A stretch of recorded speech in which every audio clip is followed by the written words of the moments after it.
Who are we, but sinners saved by grace? Hi, I'm Tommy, and I've been a member of Hope Community Church, Barlanark, for around 2 years now. Here is my hope story. I became a Christian around 22 years ago when I was 16 years old. And I wish I could say that these 22 years have been filled with victories and filled purely with joy. Unfortunately, that's not been the case.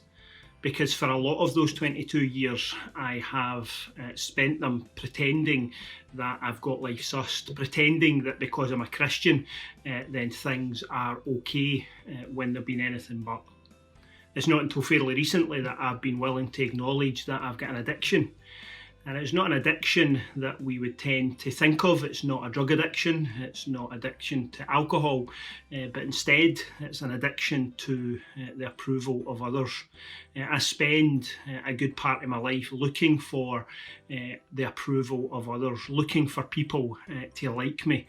And like most addictions, that not only affects myself but affects my family too, because they often play second fiddle and have often played second fiddle to this insatiable appetite for acceptance.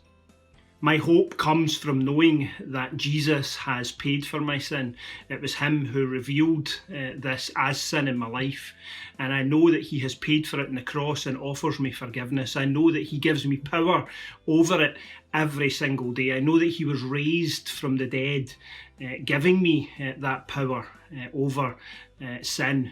And I know that one day he's coming back again to deal with my sin once and for all. That is my hope.